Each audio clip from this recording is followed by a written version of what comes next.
Welcome everybody to Too Legit to Crit, a tabletop role-playing podcast hosted by two guys who are about as predictable as an edgelord's tragic backstory. Aw, dude. It's sad because it's true. My name is John Santana. I am still Justin. How's it going, good buddy? It's good, man. It's going very well. I finally got some D&D back on my schedule, so I'm very, very happy. That is absolutely awesome. So, yeah. How many tragic backstories have your characters had? Actually, only two of my characters have had tragic backstories. Really? Yeah, so it was because obviously that's a trope that is very well known in the hobby, right? Of every character has this tragic backstory, and that's why they're out doing what they're doing. For the most part, I try to avoid it when writing backstories. Now, saying that, the second character that I've written with a tragic backstory happens to be the character I created this week. But so I realized that I'm being a little bit hypocritical right now. But yeah, I've always tried to avoid it because I wanted to have a different thing, because you don't have to have a tragic backstory to go adventuring. Maybe you just woke up one day and went, fuck it, I'm going adventuring. I once saw a meme and it was, rather than having a sort of tragic backstory, it was something like an orc barbarian whose parents pressured him into it. I love that. Which I thought was fucking amazing. But I just wanted to run a general store. No, you will go fucking adventuring. No son of mine will be a grocery store vendor. My father was an adventurer. I'm an adventurer. If you will take up the family business. And I just think that's I brilliant. love that. Although that's kind of tragic in its own right? Because it's peer pressure. It's a different kind of tragedy.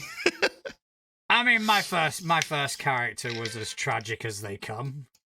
But then again, he was borderline psychopathic, so there was borderline.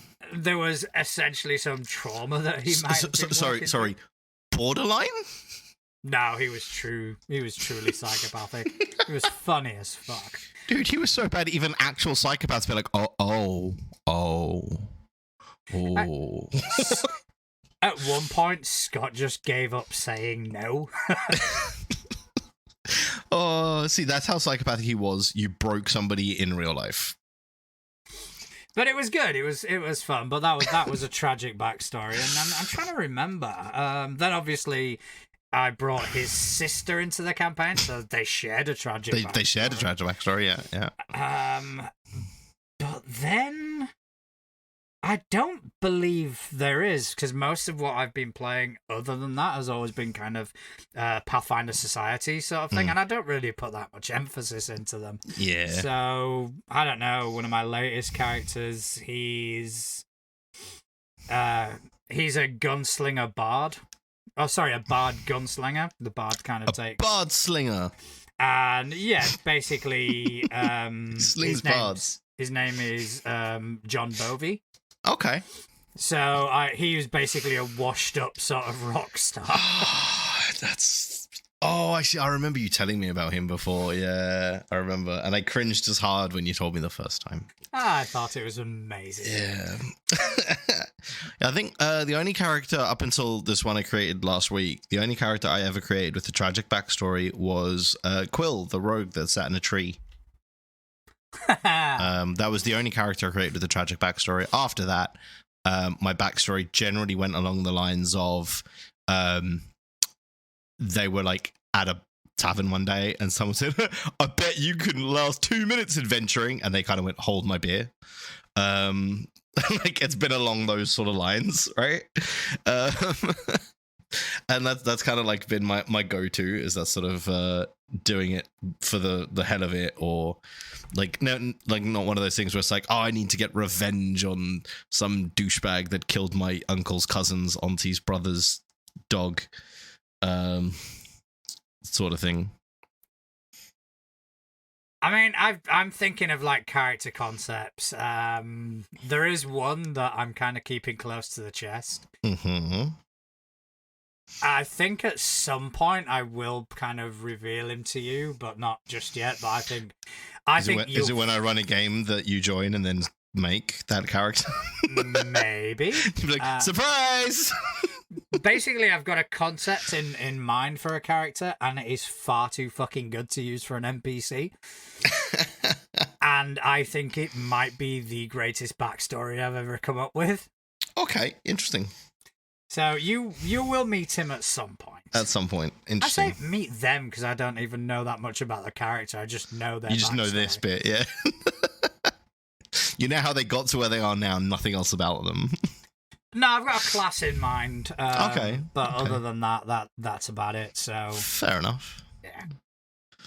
Well, I look forward to meeting them one day. Yeah, me too. So how have you been, buddy? Yeah, man. Like pretty good. Like I said, you know, happy to finally have some D&D back on the schedule. Got 2 campaigns now, alternating with a friend of mine, who is trying his hand at GMing for the first time. Bless him. He has no idea what he's just agreed to. It's one of these things that it's either going to be the best thing he's ever done or the worst thing he's ever done. For me, it was the best, but see, I think he's really going to enjoy it. He's a lot like me. He likes to build things and see how he can bend stuff to be fun. So I think he's really going to enjoy it, and the fact that, you know, he's decided that he wants to do this is really cool. So I am encouraging him every step of the way. Good for him. Wish him all the best. And we built characters, and mine is awesome. Oh, do tell. So my character, his name is Gramith Truthgod Valunaga.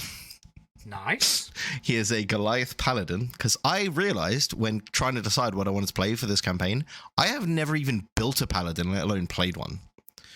In any system. So I thought this would be a good time, you know, new player, like trying their hand at DMing, try something new myself, and we can both learn at the same time. So I decided I didn't want to go down the standard Paladin route of like huge AC, carrying a shield, and just standing at the front going, haha, you can't hit me. I didn't want to do that. So I've decided instead that he's going to be an Oath of Vengeance Paladin. Which is why he needs the tragic backstory, because he needs a reason to want vengeance, right? Makes so that's sense, why I yeah. kind of had to give him the tragic backstory. Basically, some criminal organization killed his sister, so he's out to destroy them all. Pretty standard stuff, boilerplate stuff. But he carries along with him, because obviously he's massive, so he's able to do this. He carries a great club, a great sword, and a great axe, because he's a great guy. How long have you been working on that? Not Far the too long. character, just that line. Joke, far too long. I've been saying it since I built him. But basically, his general thing is, right, he uses the great club on everyone, unless you've earned the right to die by a blade. Then he'll use his great sword. And if you're really special, he'll use a great axe. I like that twist. I think that's quite fun. So, yeah. That's about as far as I've got with him, because obviously we haven't played any sessions yet. We just did our session 0, so I've written out like his backstory, which is very, very detailed. But yeah, he's going to be really fun to play, and I'm looking forward to it. Good. And how about the other session 0? How did that go? That was amazing. So I had to say no to 2 character concepts that were brought to the table. One was because I wanted to use a race from Spelljammers, which is essentially the D&D space book.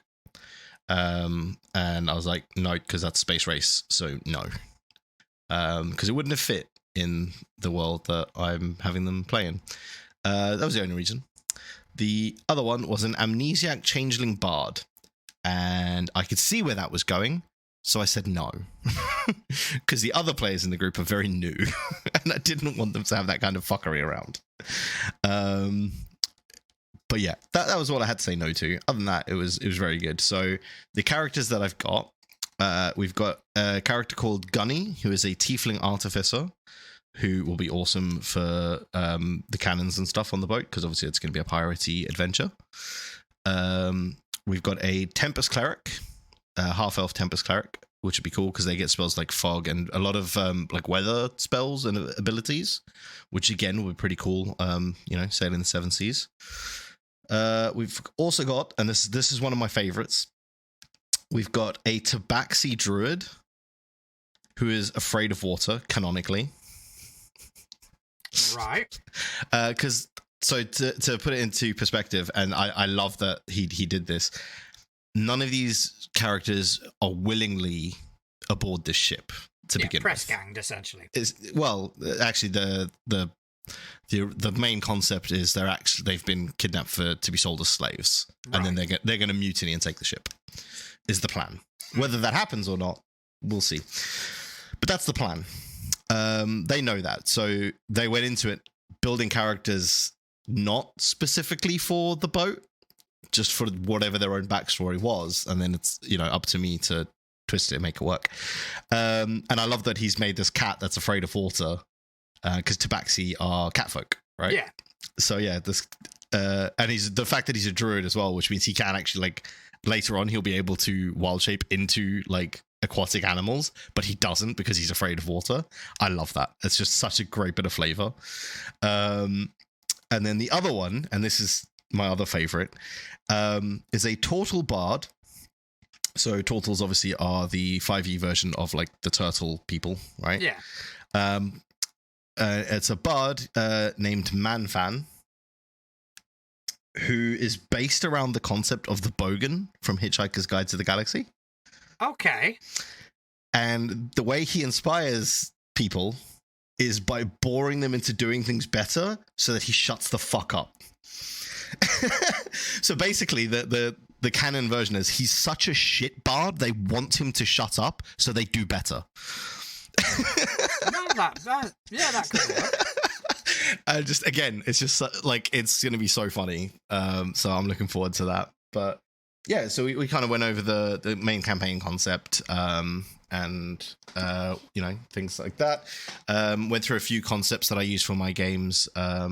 So I use a thing that I like to call like lines and veils. I don't know if you've seen that before.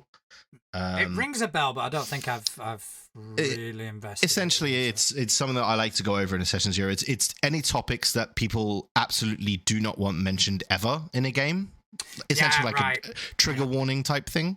And then that would go under lines, which at no point will you cross that line into that stuff being mentioned. And then veils are stuff that they would prefer not to be like on screen. In air quotes, so it'll be, you can like imply that it's happened, but you never outwardly go into it, right? No, yeah. I mean, I think those things are hugely important, especially with a table that may or may not know each other as well. Yeah, I think it's quite good to get those things kind of ironed out at the start. Well, because I mean, I think as well, it also prevents a lot of the posts that we've seen on various Reddits, right? Where, we've got this one player who keeps doing this and it's making everyone uncomfortable. Whereas, like, if you laid it out in your like session zero, right, these things are off limits, and then they start doing it, you've got valid grounds for like, dude, look, we all agreed that we wouldn't. So can you just either fucking stop or fuck off, right? So it's just good all round to get those down and listed somewhere. So went through those. And then, just kind of got all of the players to send me a little bit of information about what they were doing before they got knocked the fuck out. Just for my own kind of personal information, which was good. So one of them, because the Tabaxi druid is named Khajiit Hazwares. I'm trying to like map that out in my head to see if there's a joke in there. There is. It's from Skyrim, I think. It's one of those sort of things. It's a like famous quote from a character in Skyrim, I think. Oh, then there's no way I would. Yeah, I think it's either Skyrim or one of the games in that series, right? But yeah, so he was, before obviously waking up on this boat, he was a merchant by trade. So he was traveling around and he was in Waterdeep, which is where they all were before waking up on the ship. He was there to sell a ring to someone, and obviously it was all a ruse. And when he arrived, they just knocked him the fuck out and threw him on the boat. So just little things like that, of like, so that I know kind of where their character's head was at before they woke up. And may or may not come back to haunt them later. No, that's good. That's good. I'm really glad it went well. I'm glad you've like both sessions went well. Yeah. That you've got a clear idea of where you're heading in your own campaign, and you've got a good idea for a character in the one that you're playing. Yes. And I'm assuming you're getting to grips with Obsidian. Oh, dude, I love it. It's like it's almost becoming second nature to me now. Like I've created like a session journals folder in there. So like my session 0, I've written it all out, and at the top, I've got like a section for which characters were present for the session. And I've linked those to the character sheets and stuff that I've got for them. So obviously I can, as you know, you can control hover over stuff. Yeah. So I can see like the overview of the character and the full character sheet from D&D Beyond. I've got them in custom frames and stuff. So it's awesome. I love it. I'm so glad I started using it. Yeah, me too. And I've just been using it more and more. And I actually did start using text generator as well. It's good, right? It is quite good. It is quite good. I've got like templates already set up for the things that I need. Yeah. So I've got one set up for my NPCs. I've got one set up for the inns, which the inn one I just basically got off Josh P. Yeah, that's one I use as well. So that's a huge shout out to Josh P, who's one of the sort of flag bearers for Obsidian. He used to be a flag bearer for Realmworks, and when that tanked, everyone fell silent as we were kind of looking for new campaign managers. Yeah. I went into using Trello, and then all of a sudden someone else in the group went, "Hey, have you guys checked this out?" And thus the Obsidian tabletop role-playing game Facebook group was born. And Josh putting out just so much content. And it's so good as well. Like I would not have anywhere near a usable campaign manager set up in it without his videos and stuff. It's been absolutely incredible. No, it's great. And he can't, like even he himself will say he's not taking all the credit, because he's just basically getting all these modules written by all these different people, and he's kind of putting them in one place and showing people how to use them. So it's such a community driven project. The Facebook group has become a bit quiet ever since the Discord kind of took off. But yeah, it's still a phenomenal community, and it is a phenomenal program.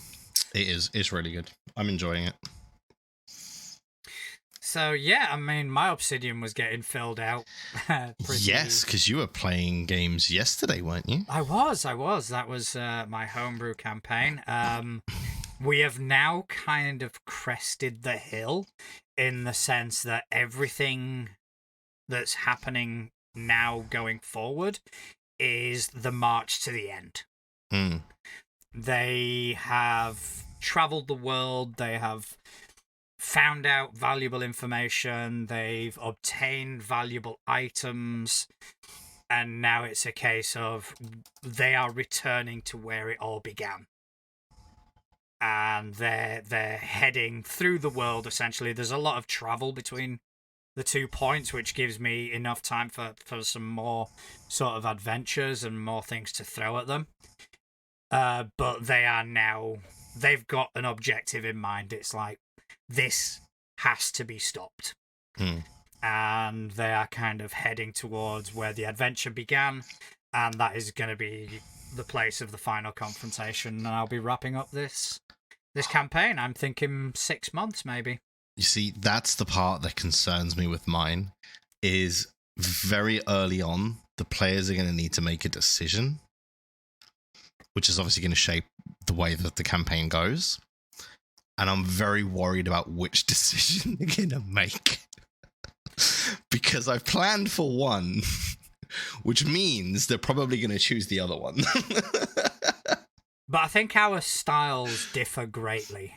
Yes, oh, very much so, because I like to plan as far ahead as I possibly can, and you prefer to not. I mean, I plan a point. So Yeah. this final confrontation that they are heading towards, I have known is going to happen since the very beginning.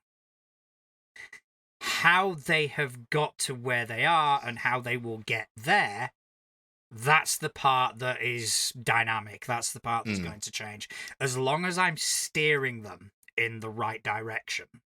Yeah. If they miss out on some valuable information in place A, Oopsie. that valuable information will appear in place B. Yeah. And it will kind of guide them. So for me, it's they are free to do whatever they want as characters. They will get to this point one way or another.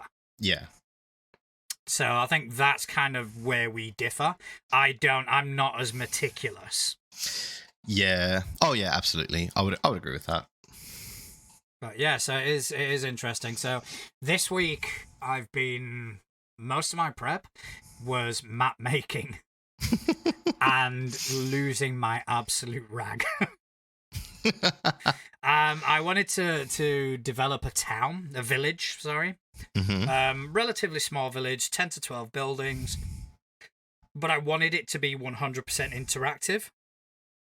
So every building they could go in and there'd be an interior, etc., etc. And I started doing it on Dungeon Draft. And yes, I saw you posting some stuff to the Facebook. Yes, and I wanted kind of a sort of pathway that led to a cemetery, and I wanted the cemetery to be on a raised sort of platform and all this, and the shadowing was doing my absolute fucking tits in. And I just went, you know what, I'm gonna just boot up Dungeon Alchemist, which is something I bought a while back and I've only used very sparingly to throw together a quick room or whatever. So I'm gonna try do it and see what happens. And yeah, I may have warmed up to Dungeon Alchemist. I built the entire town with the cemetery. I couldn't do raised platforms because either the program's limited or my knowledge is. Yeah. But I did it in a fraction of the time. And on top of that, one of my players they're all quite high level now. They're all 17th. And her character has a spell called Resplendent Mansion. Ooh. Where they can essentially conjure up this huge mansion. Yes. Yeah, I know the one. To rest in and whatnot. So I went, all right, just give me the description and I'll build this mansion. So I was doing that as well. So it's like 4 floors of fucking mansion that I did. Jeez. So yeah, map making has been the primary goal this past week. That's all right. But yeah, the march to the end is on. And then is that the title of this chapter? Is it? No, I haven't given the chapter a title. I'm just calling it that. But yeah, so I'm sure there's going to be a lot of drama between now and the end. Oh, absolutely. Because the stakes are higher, and I'm going to throw harder and harder stuff at them. So. That doesn't sound like you. No, of course not. I'm a soft touch. No, you're going to just keep throwing them Steves. Ah, good old Steve. Yeah, I miss Steve. For Oh, those of you listening that know who Steve is, Couch, I'm looking at you, you'll be pissing yourself laughing. For those of you that don't, the first ever skeleton we fought in our first ever campaign, I jokingly called Steve, and then that became the name of every skeleton we fought ever. For some reason. I don't know how that happened. Which is not very good because Steve is a notoriously hard to pronounce name for skeletons. Right? Maybe that's why they're so angry. That's why they kept attacking us, because they couldn't say their name. Steve! That's why they were so angry. Right, possibly. They were just sick of people in Starbucks getting their orders wrong. Yeah, can you imagine? But yeah, so that is basically my news in a nutshell. Currently prepping. I've got an in-person game on the 19th. Ooh. So we're going to be heading to Wayland Games in Hockley. Okay. And we're going to be running some Pathfinder 2nd Edition. Nice. That'll be cool. So that's going to be quite cool. I do like going down there. They've got some really good stuff in there. You're welcome to join us on Saturday if you want. I will have my small human being, so I shall not. Well then. But yeah, so that's it from me. But we did have a look, and there is like some news. There's actual news, yeah. There's actual news. Actual news. Not. Do you want to kick it off? I mean, I suppose we could start with the D&D that isn't 1D&D, but is definitely 1D&D. You've said it now. You've said it. Survey feedback. You've said it, and it's not getting edited out. I know it's not. It's there forever. Well, because that's the title of the fucking article. What, 1D&D? 1D&D, yeah. About 1D&D. It's called 1D&D the new survey edition feedback. 1D&D. But it's not 1D&D. The 1D&D new edition. Not 1D&D. Yeah, so basically they've had the survey feedback on all of the playtests and stuff. And overall, some of it's been pretty well received. Some of it not so well received. Wizard got a bit of a mixed reception because people were hoping that Wizards would get a specific spell list and not share a list. So they feel like there's not really much uniqueness, if that's a word, to Wizards, which I both do and don't agree with at the same time. Because what makes them unique is the fact that they can cast so many fucking spells.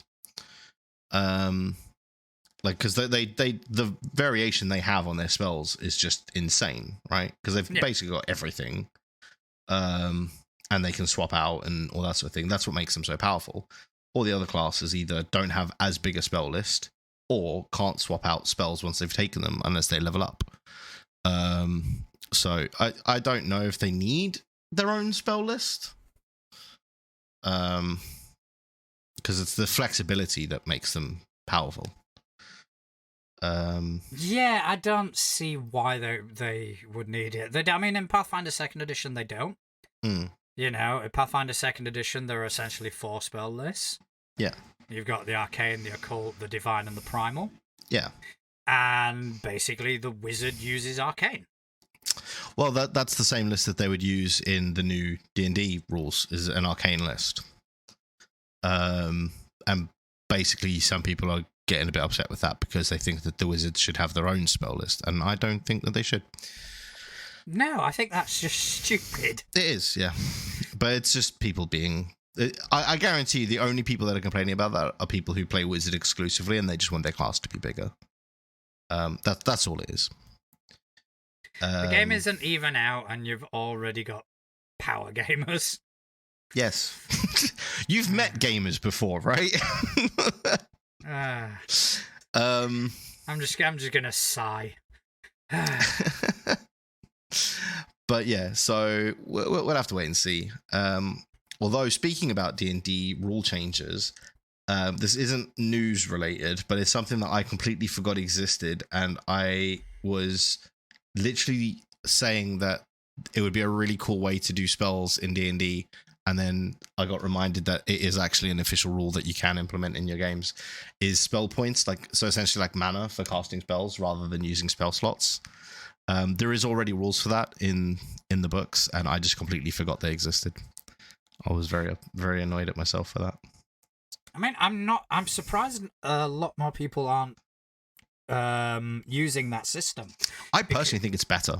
Because Vancian magic is very heavily criticized. Yeah.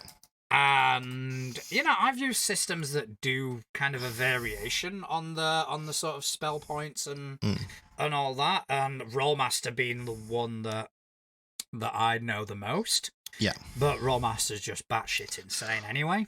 Well, that's the thing. These aren't new rules either. Like, the spell points variant has been in 5e since the Dungeon Master's Guide was printed. It's from the DMG. And essentially, it's just every level has a point cost to cast a spell from that level, and each level, you have a certain number of spell points that reset on a long rest. That's it. Simple as. Done. And then you've got a max spell level that you can cast based on your level. That's it. You can cast any mixture of spells as long as you don't go over your spell points. What I liked about Rollmaster is they didn't have the limitation of the level of spell you could cast. It just made it a fuck ton more dangerous. So you were given like a spell list of, let's say, 10 spells ranging from 1 to 10, right? Yeah.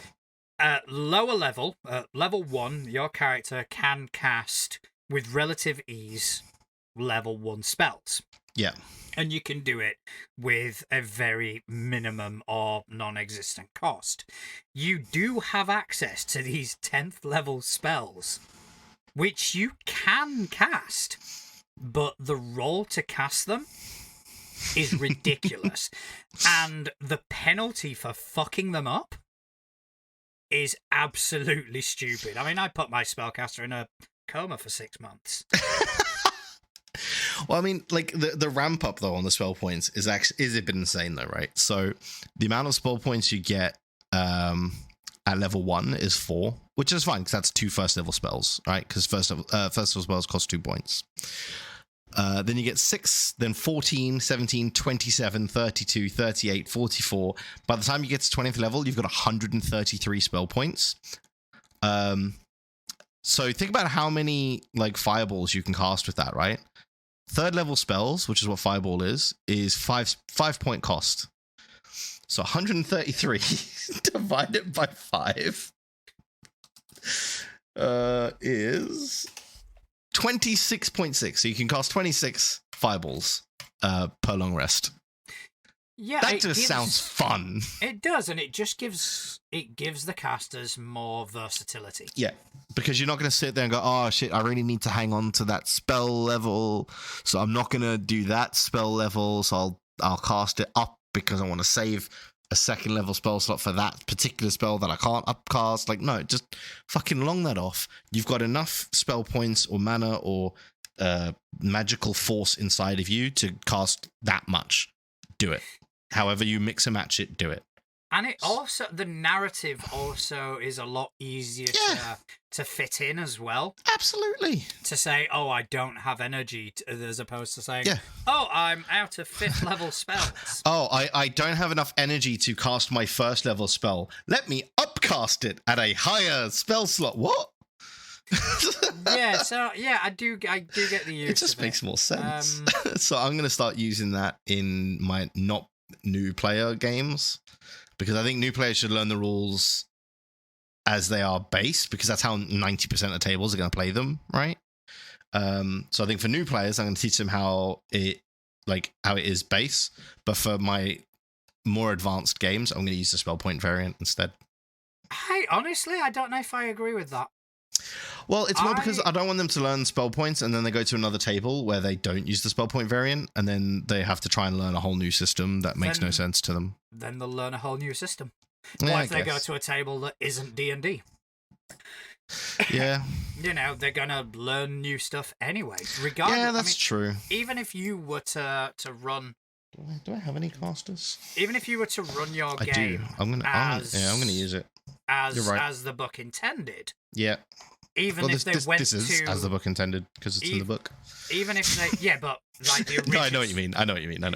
If they went to another table which was run by another GM, again as the book intended, they would still have to learn new things because they are learning with a new GM. No, yeah, you're quite right. Fuck it. If it's more fun, you are quite right, sir. I'm going to be tweaking my DM screen right now. And to your players, you are welcome. I argued your point. Well, they didn't know that these rules existed. Well, actually, one of them probably did. Well, they listened to the show, so... Well, now they do, yeah. But yeah, no, yeah, so for my players out there that are listening, we are going to be using the variant spell points rule, which is going to be a lot more fun. Exactly. Because I was just thinking, I just asked myself, do I have any casters? And I realized that every single one of my party are casters. Yeah, because when you said that, it's like you've just said druid, bard, druid. It's like, druid, bard, cleric, and artificer. They're all casters. Yeah, so Yeah, I think your table's gonna have fun, and if you're not teaching them the original rules to D&D 5, who gives a fuck? Well, I mean, that's the thing. Technically, they are original rules, right? Because this is a variant rule in the DMG, so it is in the original books. It's there. Anybody can use it. It's not a homebrew rule. The only homebrew rule that's been added to it, because it doesn't account for artificers, because artificers came out afterwards. So they've just added artificers to one of the other, because there's like different, like the amount of spell points you get is different for half-casters. So like the Eldritch Knight fighters and Arcane Trickster rogues, they get different like spell points, like because obviously they don't need as many. And like Paladin and Ranger as well, they get slightly different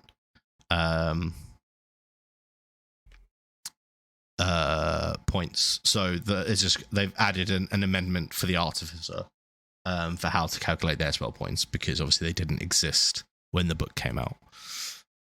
So I wouldn't really class that as homebrew. No, I mean I think it's good. I think your table's gonna have a lot more fun with it.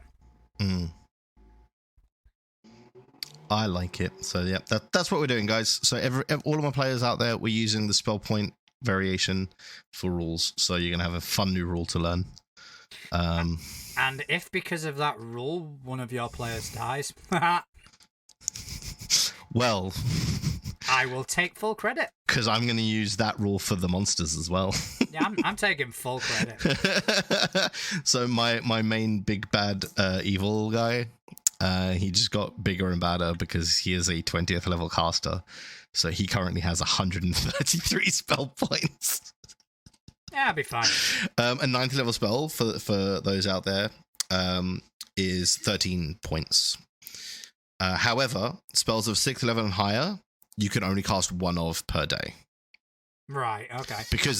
And again, I really like the way they've ruled this, because they're particularly taxing to cast, because they are like very, very high level magic. So those spells are very draining, so you can only cast them once per day, regardless of the point cost. No, that makes sense. So I do like that as a rule. I don't know if 6th level's the right cutoff point, personally, but... Well, I mean, you can always kind of re-examine that. Yeah, I think I'll play it. I'll play it as written for now, and I'll see if 6th is the right cutoff point. Because I mean, I'm sure the people that wrote the book are far more intelligent than I am. Yeah, it's D&D, dude. Yeah, no, but this is old D&D.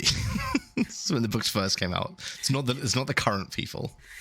But then again, these are the same people who contradict their own rulings in tweets all the time. Exactly. So let's just not heap too much praise on them.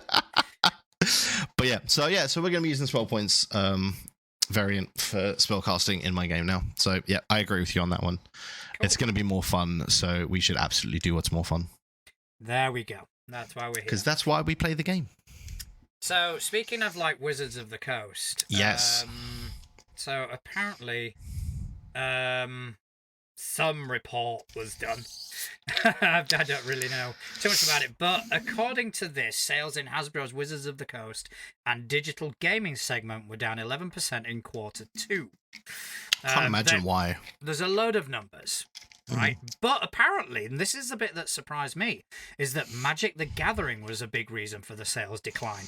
That surprises me, because I always thought Magic was quite sturdy.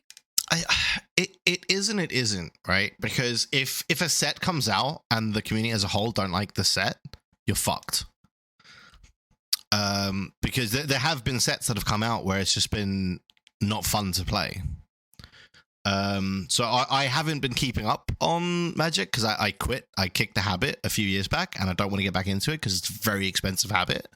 Because the way tournament play works with Magic is they have what they call standard, which I can't remember the exact cutoff, but I think it's the last 4 or 5 sets. So as a new set comes out, an old set will fall out of standard. So you have to be constantly updating your decks to fit in to competitive play. And if a set comes out, and then obviously a set that was really good falls out of standard because a new set's come out, and the new set doesn't really measure up, I can see why they wouldn't want to replace cards from that set because they just don't work in the current meta or anything like that. So I can see why Magic might fall short. Yeah, I still think, it kind of, I mean, because if you'd have turned around and said, oh, it's down because, OGL fiasco, etc., etc., and, the movie tanking. Yeah. You kind of go, all right, fair enough. Which I think the movie tanking has had an effect. The OGL fiasco doesn't seem to have as much of an effect. I think because there weren't really many books that came out during the OGL, right? So while all that was going on, I think they only released like one book. Fair point, yeah. So all the books are already out. Everyone's already bought. D&D Beyond memberships, people aren't going to cancel. I mean, some people did cancel theirs, but for the most part, people still want access to their D&D Beyond characters and books that they've got on there. So a lot of people were still paying their D&D Beyond subscriptions. So yeah, I can see where you would think that would have been a big problem for them. But I do think it was probably just more on the lines of a Magic the Gathering set came out that doesn't fit with the current meta. So it wasn't picked up by the players. Yeah, I mean, I guess it's quite surprising. But let me just reload this. I mean, any Magic the Gathering people out there, correct me if I'm wrong on that, but that would be my guess on why Magic was down. Or everyone was hunting for the One Ring or saving all their money to get the One Ring is another possibility. Yeah, I mean, in the ICV2's top 5 role-playing games for spring 2023, Dungeons & Dragons predictably still number 1. Pathfinder second. Third is Avatar Legends. Oh, nice. I've gone over the free rules for that, and it is really good.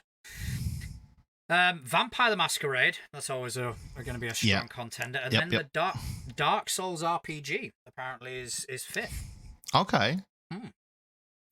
So yeah, quite interesting. I even when the OGL thing was happening, I knew for a start that it wouldn't have that much of a detriment on D&D because people are loyal to the brand, as idiotic as that may be, but it's true. What are you calling idiotic? I mean, I think it's, I mean, I don't know if I'm loyal to the brand. It's the system I enjoy playing, right? So, like, was it shitty? Yes. Does it impact my fun in any way? No. It doesn't impact my fun. I play a better system, so. I mean, agree to disagree.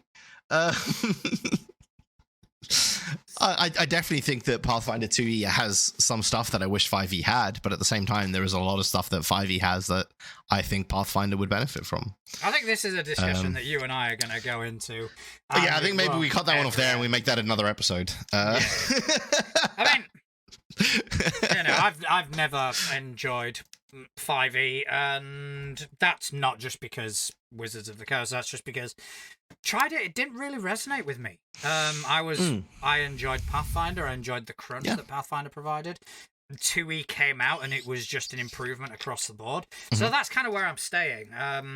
The closest I'm ever going to get to playing 5e is Tales of the Valiant.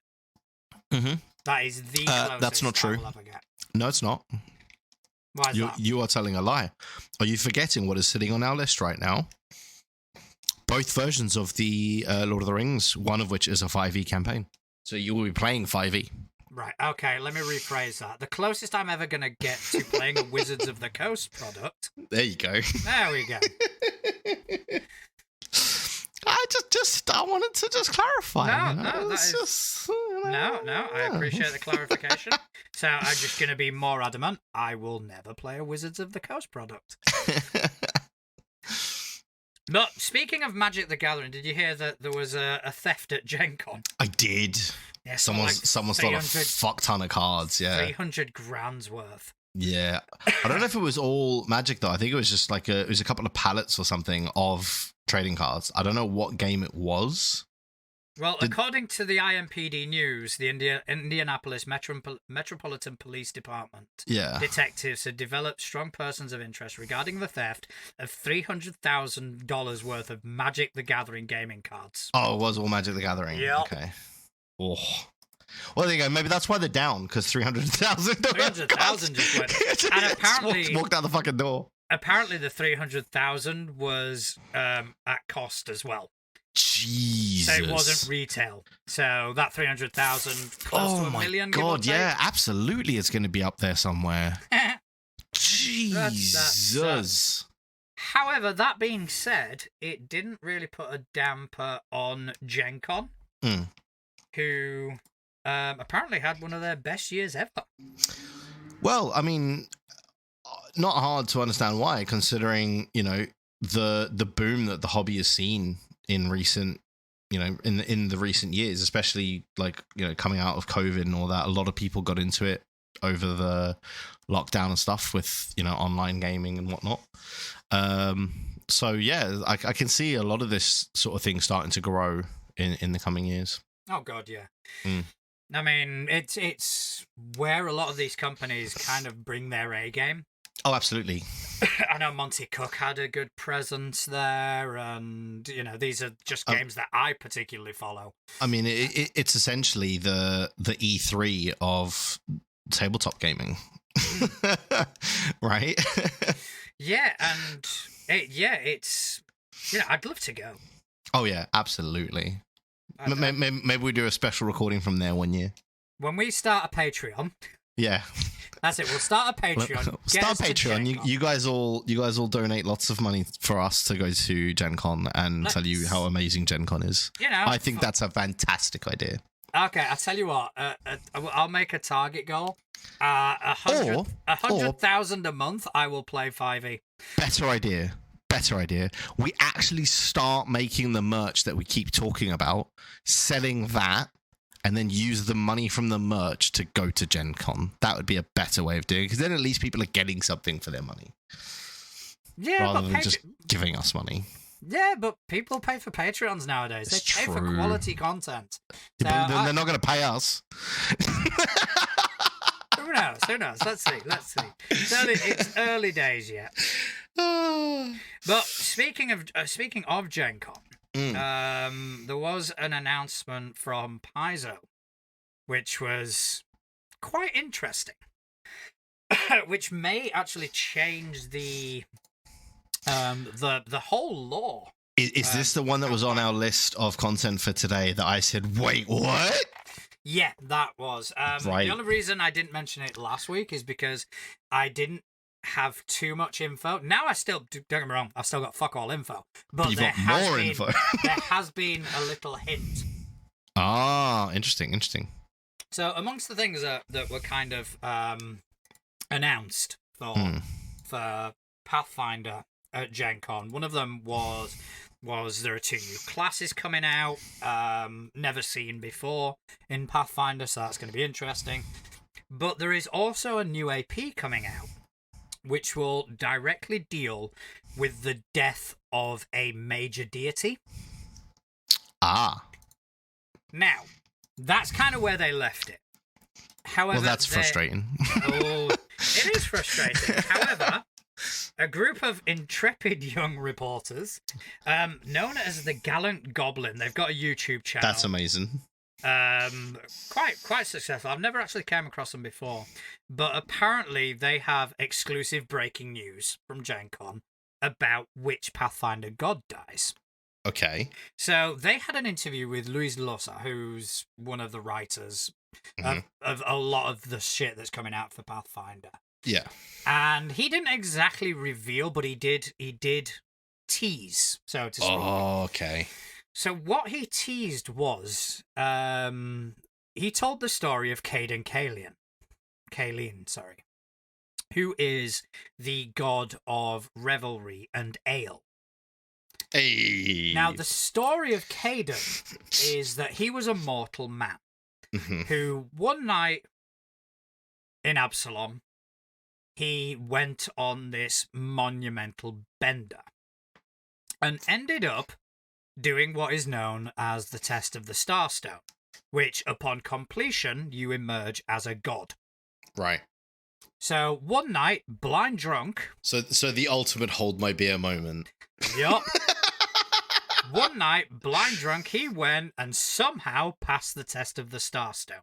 Amazing. thus emerging as a god. And ever since people have asked him, how have you done that? He's kind of gone, I don't know. So what Luis said was, what if Caden is lying? What if he knows exactly what happened?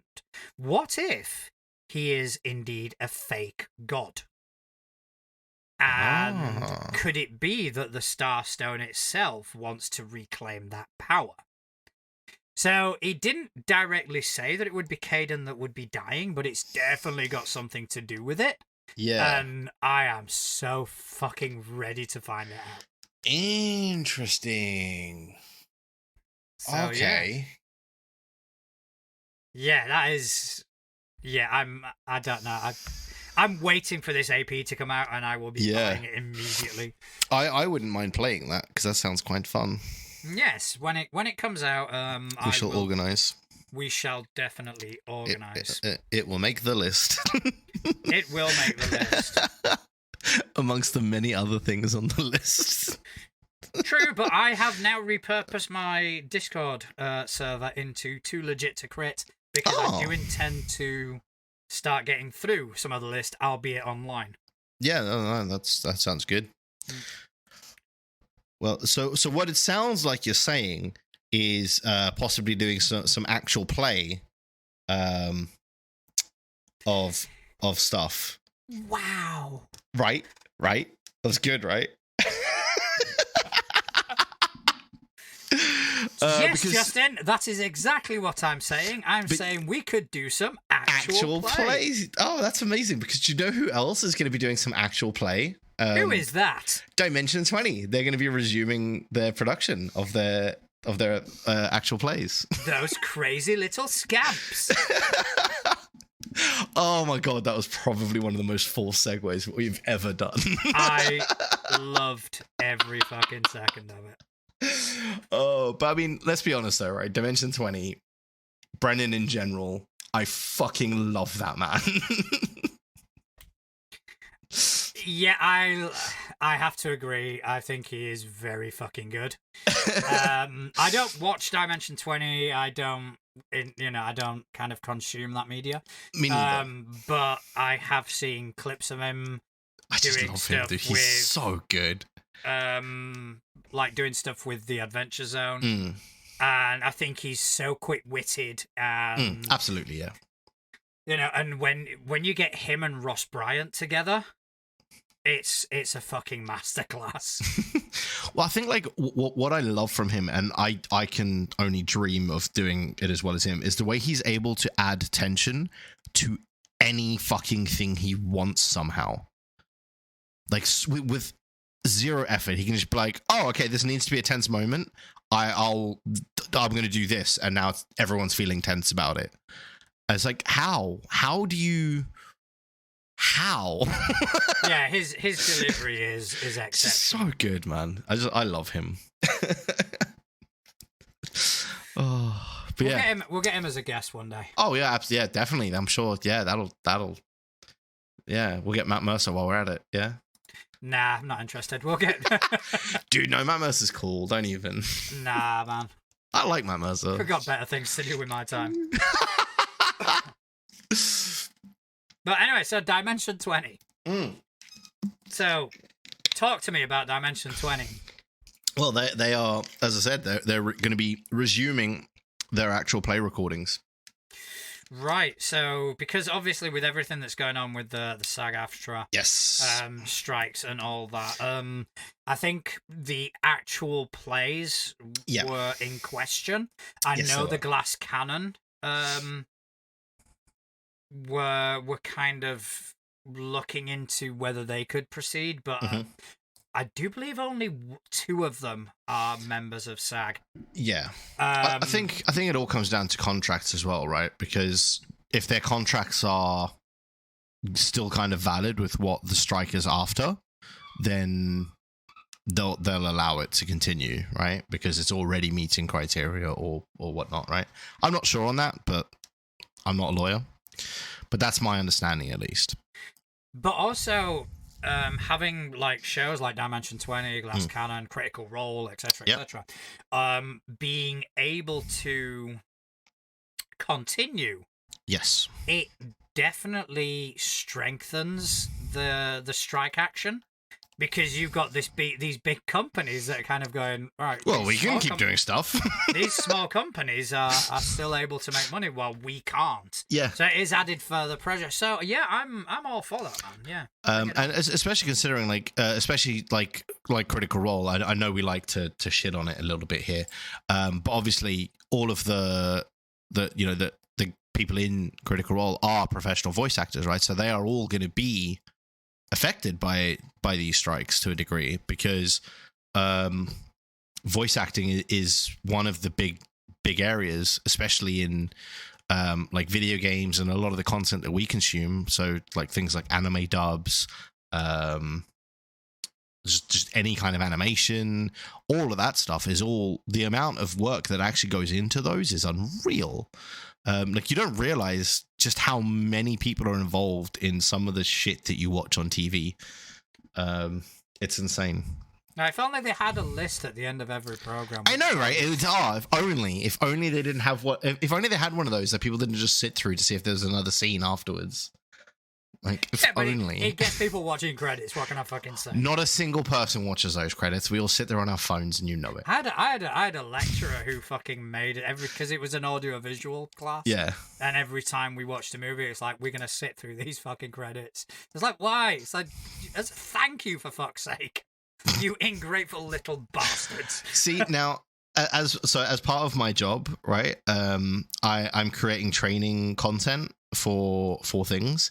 Now I'm creating all of the training content. I'm also delivering all of the training content. I am so tempted on the very last slides of the last session, creating a credit screen, which is just my name, just over and over again. But they have to sit through. Yeah, otherwise they fail. Yeah, I agree with that. And then right at the end, after all of it, I have a little scene of me doing something stupid. And the music is Freebird extended version. No. The music is Crazy Frog. No, I think Freebird, because they have to sit through it. And it's long. It's awesome, but yeah. This is long, yeah. But yeah. Anyway, Dimension 20, we got carried away again. We did. But yeah, no, I think absolutely the fact that these smaller recordings are going to be able to continue to do stuff is huge, and it's definitely going to help them, especially the voice actors, right? Because they're still going to be working while these strikes are happening, because the voice actors aren't currently working, because obviously nothing's being recorded in voice acting world, because everyone's on strike. So they still have bills like the rest of us. So I think it's good all round. I hope it gets resolved as soon as possible. Absolutely, yeah. These companies kind of fucking see reason, but sometimes companies don't, unfortunately. Mm-hmm. Sometimes they can be quite badly behaved. Yes. And speaking of badly behaved, oh god, that was shocking. It wasn't as bad as yours. Come on. I mean, it wasn't as bad as mine, but it was still shocking. So apparently, there is a Werewolf the Apocalypse 5e writer who alleges racist and belittling treatment by White Wolf staff. So a writer hired to work on the latest edition of Werewolf the Apocalypse alleges discriminatory and dismissive treatment by staff members of White Wolf and Paradox Interactive, apparently including the use of anti-Indigenous slurs and dogged dedication to Indigenous erasure within the tabletop RPG's fictional world. That's fucked up, yo. Mm-hmm. Yeah, that's not good. That is, I mean, obviously we can't kind of confirm anything. We don't have that information. And Paradox Interactive haven't responded to anybody getting in touch with them to hear their side of the story. I'm expecting a press release at some point, but yeah, if this has happened, I feel so bad for for the person in question. Yeah, I mean, absolutely. And I think, we definitely should be expecting something from Paradox. That they've got to make a comment on it. The fact that it's taking them some time, because, I mean, when were the... I mean, I'm looking at this. It was published on the 11th of August, and there is no That's edit the to say... story, though.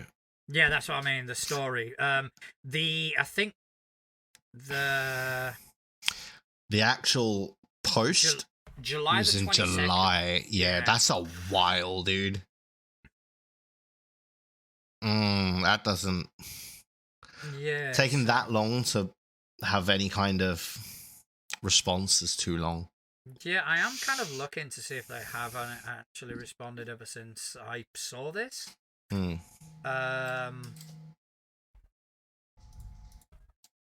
I can't seem to find anything. Yeah. So not looking good. No, it is not. So we'll have to keep an eye out for that to see if they ever do make a statement. But there has to be an element of truth to it, otherwise, Yeah, at some point, this person has felt disenfranchised, has felt, exactly, whether intentional or not is kind of irrelevant. The fact is they were made to feel that way and they shouldn't have. And the fact that there's been no response on it is not good. Because if it was something that was genuinely just, we didn't realize, or something that could be explained away in air quotes, then I'm sure they would have by now. So either there's something serious going on behind the scenes and they're waiting until it's all resolved before they make a statement. Yeah. Which I hope is the case, because it means that they've taken it seriously. But I still think they should make a statement, unless they've been told they're not allowed to by a legal team or something. But yeah, they need to do something about it. They need to address it. Oh, definitely. 100%. So yeah, I mean, it's a bit of a, and not to kind of end the sort of news section on a downer. Dolmenwood. Yes. Fairy Tale and Folklore tabletop role-playing game raises more than $500,000 in its first day. Jesus, that's a lot of money.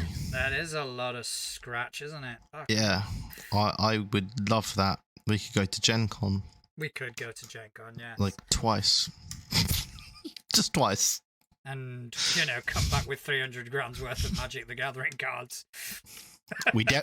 For the record, we did not do that. We definitely did not do that. That is not an admission of guilt. You should check out my new deck. Of unreleased cards. No, don't do that. The Pinkertons will be around. They'll be knocking on my door. Yeah. Give us our cards back. Give it back. Give us our cards back. Yeah, you're able to steal $300,000 worth of cards, get them on a plane, fly them back to the UK without anybody noticing. Give us our cards back, or Wizards of the Coast will sacrifice more babies. So yeah, Dolmenwood is an upcoming fantasy role-playing game set in a world inspired by fairy tales and folklore. Obviously, the Fae, we're kind of seeing a bit of a resurgence. Yes. Obviously, with games like Vesson and things like that. But Dolmenwood is fantasy, rather than kind of being set in the 1920s or anything. It looks really, really interesting, to be honest. And 500 in what was it, 500 grand? Yeah. $500,000 in a $500,000. Yes. Apparently it shattered its funding goal in the first 45 minutes. That's incredible. It's a fantasy adventure set in a lavishly detailed world inspired by the fairy tales and eerie folklore of the British Isles. I mean, just looking at the art on the covers of the books, it looks so good. It does look good, doesn't it? It looks very, very nice. I'm just trying to see what system. See if there's any system information. But yeah, it's definitely worth looking into. Especially, I mean, because who is it actually published by as well? I can't even see an actual publisher. Well, it's over on Kickstarter, so let's head over to the old Kickstarter and have a look. Have a look there and see if we can find out the Have a little sneaky peek. the old system. Yeah. Apparently you got six different kindreds, humans and a handful of Fane-spire creatures, and 9 different character classes, as in cleric, enchanter, fighter, friar, hunter, knight, magician, minstrel, and thief. Wow. So it's up to just under £800,000 right now. Nice. Yeah. So, in dollars, that's over $1 million. So they're over $1 million now That is fantastic. of their $200,000 goal. There is, if you go to necroticgnome.com, there is a 9-page PDF called Welcome to Dolmenwood, which reproduces the initial introductory section of full Dolmenwood's player's book, providing a wondrous first take of the beguiling fungus-encrusted realm of Dolmenwood. And download. Click. And hopefully by the time we finish this episode, it will be downloaded. And yeah. It's taking its time, though, unfortunately. Well, I'm just having a little look. So for $50, you get all of the books in PDF form. That's not bad. And the soundtrack. That's not bad. Oh, there's a soundtrack. There is. Okay. And all digital stretch goals. Well, I have now got the PDF that I'm reading through. Nice. Okay. Player's book. Starting to play. Let's go to there. Here. Wow, there's a lot.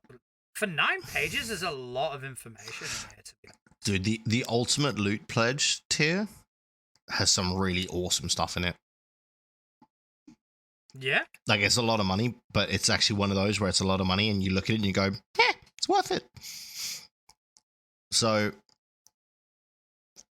just going to pull it up. So, the Ultimate Loot tier is £277, Yeah. right? $350. But for that, you get all of the core books, print and PDF. You get the limited edition core books with the slipcase, like, print, like, box, right? Yeah. You get the referee screen, DM screen, and a PDF of it as well. You get player character mini set. You get a fungal dice set. You get a patch with the game's logo. You get a cloth map. You get the soundtrack in vinyl and digital, so you get a vinyl copy of the soundtrack. You get a T-shirt. You get the enamel pins for the noble houses within the world. Yeah. Like actual pins. And on top of that, you get all physical and digital stretch goals. That's really good. That's actually a lot for your money.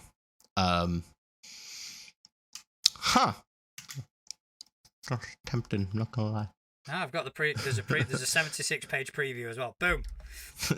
Sold. Apparently it's based on old school essentials. Okay. So yeah, definitely worth looking into. Yeah, I think we'll have to have a little play around with that. Yeah, definitely. Very we'll interesting. have a look at the preview, and I will tell you what I think next week. Sounds good. So now, would you like to head over to the couch? I think we should. All right. So bring up jot form. Plop, plop, plop, plop, plop. There you go. Walked over. Wow, that was some incredible Foley work. Right? It was amazing. That was, dude, it was like you were top in the tier. room. It was like It's I was top looking tier. around and kind of It's amazing. where did those footsteps come from? Oh, yeah, that's why I'm not a Okay. voice actor, folks. So, only the one question this week from the couch within us all. Yep. From the Enchantment Under the Sea dance at Hill Valley High. Amazing. Okay, so how do you feel about lore players? Listening to other lore podcasts, how do you deal with a player that has a mind full of facts and lore about the system you are playing? Especially if they write it into their character, would you go against their knowledge or use it to your advantage? I would use it to my advantage, absolutely 100%. And if I felt I didn't know enough about the world to begin with, I would either tell them from the get-go, look, I don't know this world as well as you, so if I make mistakes, I make mistakes. I would make sure that I got that out early in the session 0, because I would hate to like counter something that is really big in that world that I didn't know about, right? So like if there was a major event in the world, like for example, this thing that with the Pathfinder, with one of the gods dying, right? If I didn't know the Pathfinder lore and then I wanted to use that god after he's dead, to a lore player, that could be very jarring, right? So I would definitely try and work with them to make it right. But I would absolutely use their knowledge to my advantage, and I would run not necessarily story points through them, but lore points through them to make sure that I've read it correctly or understood it correctly if they know more than me as well. I wouldn't. I know you wouldn't. I think the difference in system is a factor here, because you play a very closed system. Yes. Yeah. You play a system in which you have to own the books. You have to, the information isn't freely available. Whereas Pathfinder, everything's freely available. Whether that's mechanics, lore, etc., etc. Perhaps not lore-wise in not specific detail, but it's easy for me to go to pathfinderwiki.com. Well, we've got the same sort of resources for 5e, but there is also just some stuff, like you can't know everything, right? No. There are events that have happened in 5e that I just have no fucking clue about because I've never read about them. No, but I do have access to them, and I can kind of pick and choose what information to use at what point. In terms of the player having that knowledge, I always caution them into avoiding relying on it, because especially in a homebrew campaign, I am going to pick and choose what I want to use, and I am going to adapt the lore to whatever fits the campaign I'm running. So case in point, right now I've got the characters that they have to traverse a continent, essentially to get to where they need to be. And we were having a look at the map, and they were going, "Oh, we could go here, we could go there." And I just went, "Just slow down a second. There is something happening to the world which is already built into the campaign. There is something happening to the world which is changing the face of it. What you know and what is on this map may not be relevant anymore." See, yeah. No, I get where you're going with that, and I do like that. It's... Yes, I mean, the Pathfinder lore is fantastic, and I have picked loads out of it. But then again, I've also picked stuff, and I've kind of gone, okay, I like this, but I need to modify it. I need to change it slightly to give my players more of a hook, to give my players more of a reason to be invested. Yeah. And I need a hook to bring this, let's say, a particular organization of assassins. I need a reason for them to be involved in this campaign. Yeah. I get that. Isn't already predefined, so I'm changing the lore. I'm adapting it to what the campaign needs. So, yes, it's great when you've got a player who knows the lore, but at the same time, their version of Golarion isn't my version of Golarion. Yeah. And again, even if I was running a system, even if I was, God forbid, running a 5e game, which I know nothing about the lore, if I was running a homebrew campaign, then the lore wouldn't matter.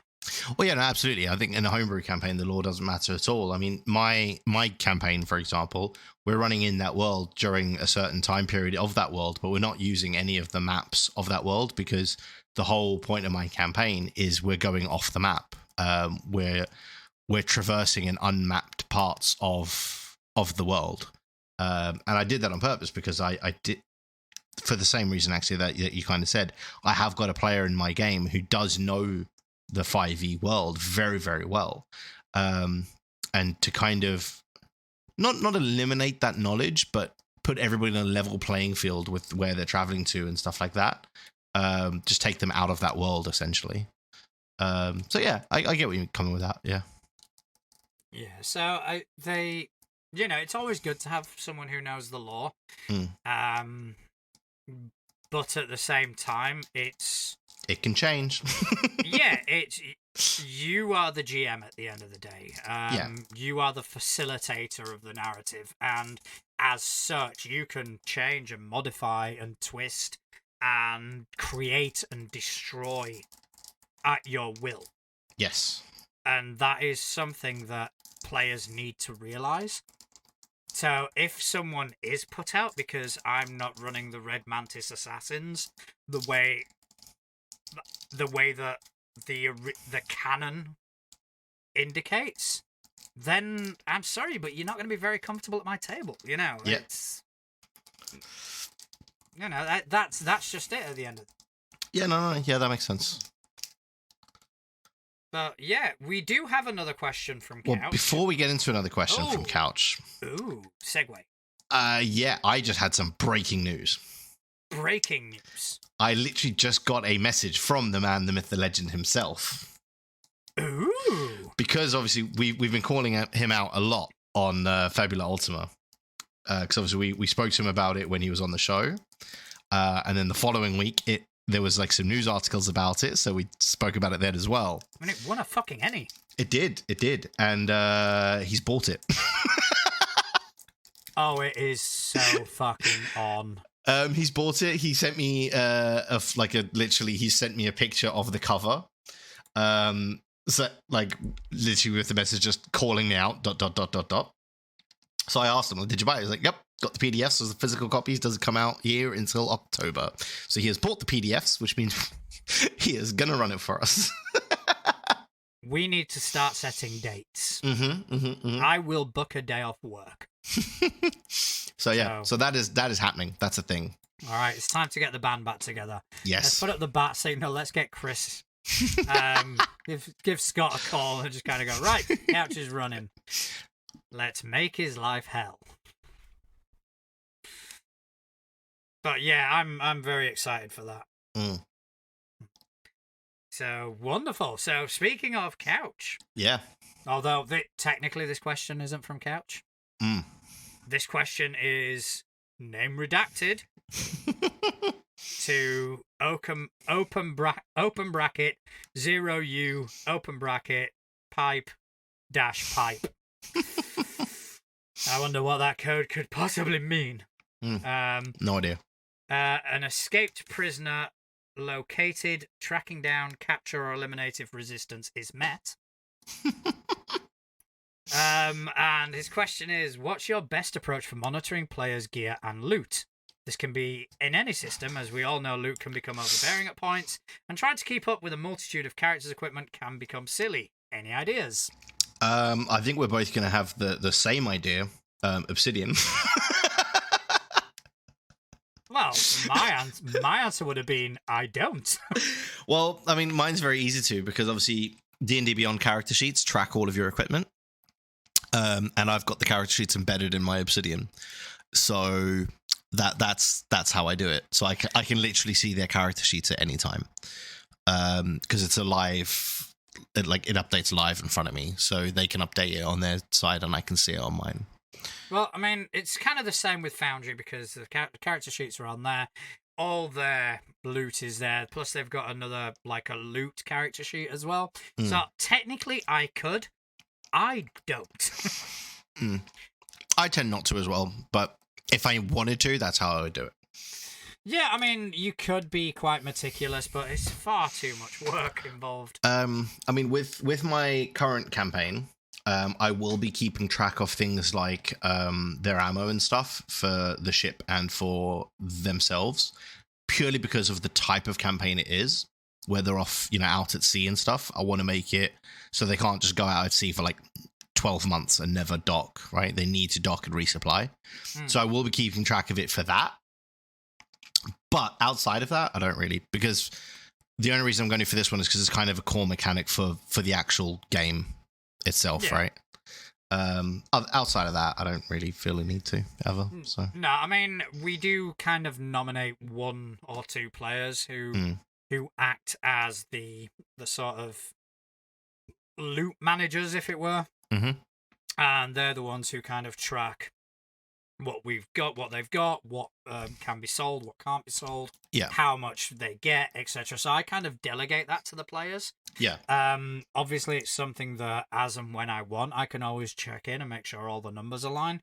Pathfinder 2nd edition doesn't have much problems with loot getting out of hand because it's got a very clearly defined, this is how much loot they should get per level. And if you go over that, your characters are going to be more powerful. If you go under that, they're going to be less powerful. And that's it. That's the math. So I kind of stick to that and just kind of give them the loot. They can do whatever they want with it. And yeah, I don't track it. I've got far too much to kind of worry about. Yeah, too many plates spinning already. Yeah, so delegate players. Obviously have faith and have trust in your players to do so, to do it correctly. And that's it. You know, it's pretty straightforward from there. So hopefully that answers your question. Yeah, well, I think that's about time for us. I want to thank Couch for sending in some wonderful questions, giving us something to do, because if not, we'd be fucked. Also, want to thank you for spending some time with me this evening. Very welcome. If you'd like to tell people whereabouts they can find you. Of course. So I am at Justin Accurate TV on most social medias. And of course on our Facebook group. Yeah, as for me, you can also find me on our Facebook group, and I'm at Natural Juan on things like mastodon.dice.camp, Threads, barely ever use it, but I'm there, Instagram, which I do use. So yeah, you can find me there. By all means, say hello. Call me a prick. Do whatever. Just interact. Do it. And also, most importantly, thank you to everyone who takes time out of their very busy schedules to listen to Two Idiots waffle on. Yes, we appreciate you all. We do indeed. Thank you ever so much, and good night. See you later, everyone.